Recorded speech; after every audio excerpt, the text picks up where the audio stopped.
вернее, перила из лестницы своими руками.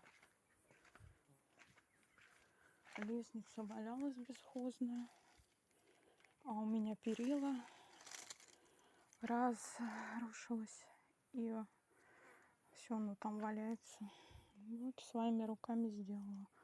Если до вечера не упадет, раствор был последний песочек, то считайте, что получилось.